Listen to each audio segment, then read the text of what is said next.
आपके साथ Israel Chaudhary. Bharatiya Janata party और समाजवादी पार्टी द्वारा अपने प्रत्याशी यहां पर घोषित कर दिए गए हैं। हमारे साथ इस वक्त मौजूद हैं हसन परिवार से इकरा हसन जी, जो समाजवादी पार्टी ने जिनके ऊपर एक बड़ा दांव खेला है।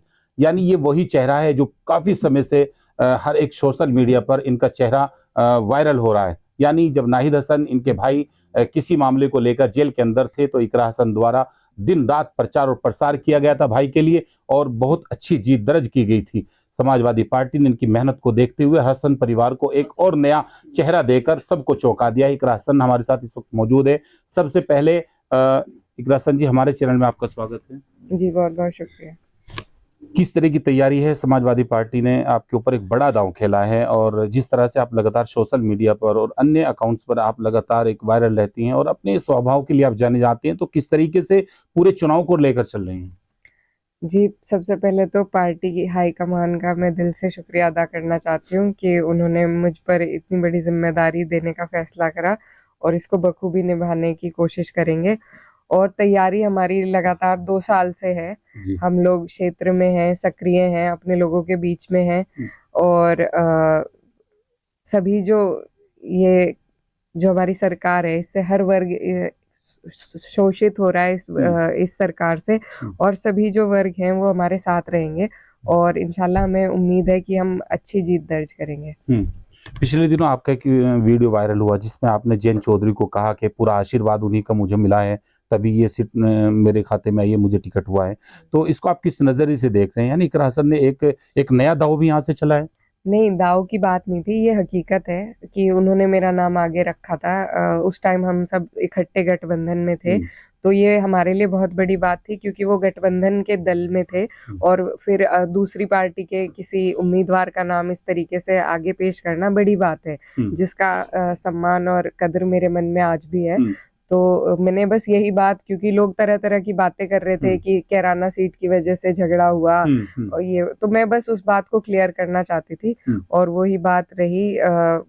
अब आज वो अलग दिशा में है, हम अलग दिशा में है, लेकिन कोई बात नहीं, ये तो चुनाव में चुनौतियां आती हैं और चुनाव लड़ेंगे और इंशाल्लाह जीतेंगे। वैसे तो सर्व समाज का वोट मिलता है किसी भी प्रत्याशी को, लेकिन आपने एक समाज की ओर इस तरह की का एक मैसेज देकर कहीं ना उस समाज को अपनी ओर एक खींचने का भी प्रयास किया है, जहां तक राजनीतिक जो मजे हुए खिलाड़ी हैं वो इसकी ओर इशारा कर रहे हैं। जी बिल्कुल, देखिए सभी समाज अपेक्षा करते हैं कि कोई भी जनप्रतिनिधि हो उनके पक्ष की बात कहे, तो सभी को अच्छा लगता है। आज हमारे प्रधानमंत्री जी हैं, हम लोग भी अपेक्षा करते हैं कि हमारे हक में कोई बात कहे, और जब ऐसा नहीं होता है तो मन को ठेस भी पहुंचती है। लेकिन तो ये तो सभी का फर्ज है कि हर समाज की बात करे, हर वर्ग की बात करे, हर धर्म की बात करे। तो वही मेरी भी कोशिश है कि सभी का साथ मिले और सभी का मैं भी सम्मान रख सकूं। मनोहर हसन एक बहुत बड़ा नाम था, यानी यूपी कहें या फिर हिंदुस्तान में कहें, एक वो नाम जिसका नाम आते ही आज उनके चाहने वाले उनकी एक पूरी पिछली दुनिया में पहुंच जाते हैं। तो आप उनकी वारिस बनकर आगे इस राजनीति को बढ़ाएंगे, तो उनके पदचिन्हों पर किस तरीके का आपने एक संकल्प लिया है कि इस विरासत को आगे बढ़ाना है? जी बिल्कुल, आपने सही कहा कि उन्होंने इतनी मेहनत करी, इतना काम उन्होंने अपने हिसाब से किया कि आज हम जिस भी जगह पे हैं, ये मेरे वालिद साहब की मेहनत का ही नतीजा है।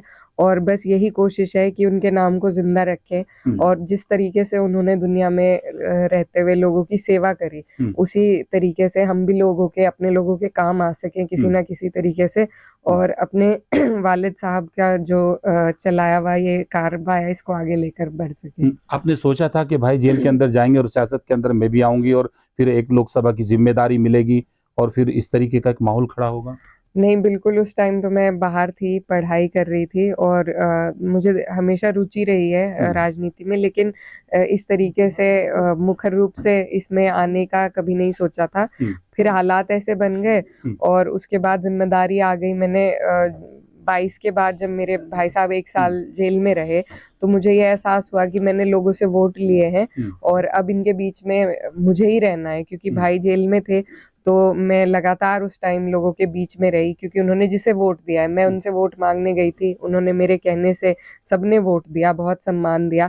तो अब उनके सम्मान को बरकरार रखने का फर्ज था मेरा। मैं लगातार जब मेरे भाई जेल में रहे, मैं लगातार फील्ड में रही और अब उसके बाद फिर ऊपर वाले की कृपा से एक के बाद एक असबाब बनते चले गए और आज हम यहाँ बैठे दूसरी हैं। पार्टियों के नेता भी इकरा हसन की तारीफ करते नहीं थकते हैं। इकरा हसन के अंदर वो कौन सी चीज है कि इकरा हसन दूसरी पार्टी के लोगों को अपनी ओर आकर्षित करती है? यानी आपका चुनाव लड़ने का तरीका ही सबसे अलग है। यानी आप बड़े साइलेंट तरीके से, आज आप गंगों में आई, आपको पता भी नहीं है, आपका चुनावी जो है इस वक्त पूरा गर्म माहौल है।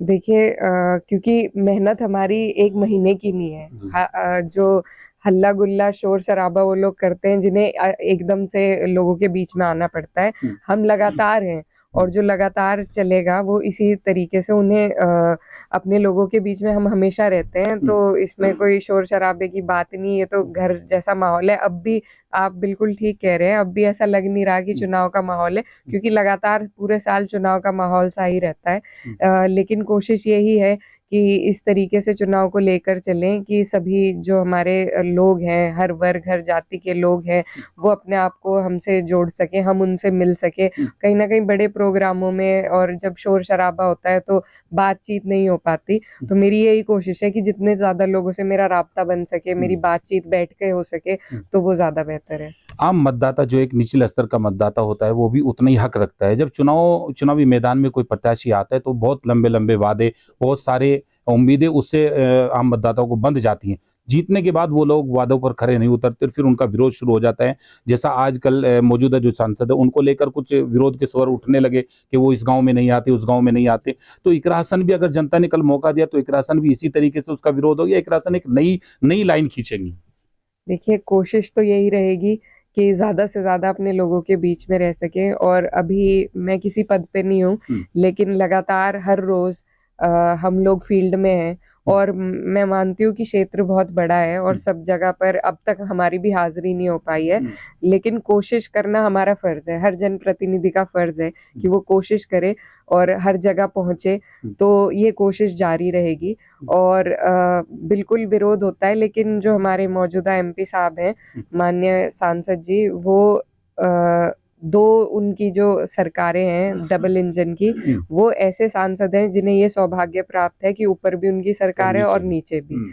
तो ऐसे टाइम में और इतनी शक्ति के साथ वो चाहे तो बहुत कुछ कर सकते थे, अपने क्षेत्र के विकास के लिए अपने लोगों की आवाज़ उठा सकते थे, लेकिन उसके फलस्वरूप उन्होंने उतना काम करके नहीं दिखाया, तो इस वजह से वो ज़्यादा विरोध है। वो ज़मीन पर रहते, अगर लोगों के बीच में उनकी भावनाओं को, उनकी समस्याओं को समझते, तो शायद वो ऊपर उठा भी पाते, लेकिन कहीं न कहीं कमी तो ज़रूर रही है कि ना वो नीचे रहे हैं ज़मीनी स्तर पे लोगों के बीच में, ना वो ऊपर से अपने डबल इंजन से कोई ऐसी योजना ला पाए जिससे हमारे लोगों को लाभ हो पाता।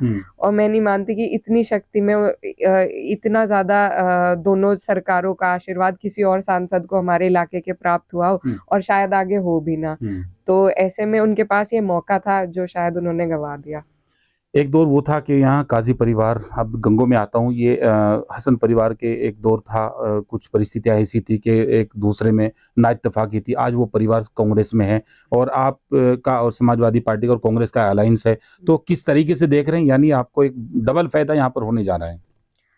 जी देखिए, गठबंधन में हैं, वो भी हैं, हम भी हैं, और जितने भी लोग हैं, हमने जब तक हम लोकदल के साथ थे, हमने अपना गठबंधन का धर्म निभाया। आज हमारा कांग्रेस के साथ गठबंधन है, तो हम बिल्कुल गठबंधन का धर्म निभाएँगे और उनसे भी हमारी यही उम्मीद है कि वो लोग भी पूरा सहयोग करेंगे। जो लोग समाजवादी पार्टी से टिकट के दावेदारों में थे, उनके कुछ नाम आए, कुछ वीडियोज़ आई थी पिछले दिनों, तो उन लोगों से क्या कहना चाहेंगे? यानी आपको लगता है कि वो लोग भी सभी पार्टी के साथ और पूरी ईमानदारी के साथ रहेंगे? देखिए, पार्टी का जो भी छोटा-बड़ा हर कार्यकर्ता पार्टी के लिए काम करता है। सभी लोग, जैसा आपने बताया, हम सब दावेदार थे। आज पार्टी ने, जो हमारे शीर्ष नेतृत्व ने निर्णय लिया है और मुझे ये सौभाग्य प्राप्त हुआ है, तो अगर मेरे अलावा किसी और का टिकट होता, तो हम लोग उनके लिए भी पूरी मेहनत करते। तो यही मेरी अपेक्षा बाकी सब दावेदारों से है कि जिसका भी पार्टी ने फैसला किया है, तो मेरी वो सब मदद करें पार्टी के लिहाज से। आप लगातार क्षेत्र में घूम रहे हैं। अंतिम और आखिरी सवाल, बहुजन समाज पार्टी आपके साथ नहीं है, तो आपको लगता है कि बहुजन समाज पार्टी का आपको कुछ नुकसान होगा, जैसा वो आपसे अलग है? देखिए हम पिछले कई जो चुनाव हैं वो देख चुके हैं, और उसमें जिस हिसाब से वोटिंग रही है तो हमें लाभ भी मिला था। लेकिन अगर तिकोनिया चुनाव होता है तो मेरे नज़र में उसमें भी हम इंशाल्लाह जीत हासिल करेंगे। तो ये तो सब पहले सारी पार्टियां अलग अलग लड़ती थी, अब ये गठबंधन का दौर शुरू हुआ है। लेकिन अगर अलग अलग भी लड़ते हैं तो इंशाल्लाह कोई दिक्कत नहीं है हमें, क्योंकि हर वर्ग का अब जो भी नए प्रत्याशी आएंगे वो जितना वो घूम पाएंगे उससे ज़्यादा हम ऑलरेडी घूम चुके हैं। तो उस हिसाब से प्रत्याशियों के लिहाज से अगर आप देखें तो जितना हम जा चुके हैं सभी लोगों में, हमारे दलित समाज में भी, उतना और कोई अब तक नहीं गया होगा, तो हमें वहां से भी वोट मिलेगा। क्या मैसेज देना चाहेंगे पूरी कैराना लोकसभा के मतदाताओं? मैं बस यही कहना चाहती हूँ कि मेरी कोशिश रही है 2 साल से सबके बीच में पहुँचने की, और अब तक जहाँ पर हाज़िरी लगी है और जहाँ नहीं लगी है, कोशिश करेंगे इस महीने में कवर करने की। और ये 5 साल के बाद मौका आया है, ये बड़ा चुनाव है, ये देश का चुनाव है और देश की नीतियाँ चलती हैं इस चुनाव से। आज हमारे हाथ में ये मौका है और मेरा पहला चुनाव है, तो मैं बस यही कोशिश करती हूँ कि मैं इस ईमानदारी से, जिस तरीके से मेरे वालिद साहब ने सबकी सेवा करी, सबका काम करा, मैं भी उसी तरीके से अपने इलाके के लोगों के लिए कुछ करना चाहती हूँ। और बस मैं अपने बड़ों से, अपने साथ वालों से, सबसे इस मौके के लिए गुजारिश करती हूँ और दुआओं की दरख्वास्त है। बहुत बहुत शुक्रिया। तो आपने सुना इकरा हसन को। गंगों में आज इरफान अलीम के आवास पर पुराने समाजवादी नेता हैं। जो भी समाजवादी से जुड़ा नेता गंगों में आता है तो कहीं ना कहीं वो इनकी बैठक बिना और इनके मिले बिना गंगों से नहीं जाता। यहाँ एक कॉलोनी का उद्घाटन भी किया और बाकी कुछ शादियों में, ये आसपास के क्षेत्र में कुछ शादियों में भी गए। इकरा हसन को आपने सुना। और कैराना लोकसभा से समाजवादी पार्टी ने हकीकत में चेहरे पर बड़ा दांव खेला है। आने वाला समय इस कैराना लोकसभा पर किसका होगा, हमारी नजर पूरी बनी रहेगी। बने रहिए मेरे साथ।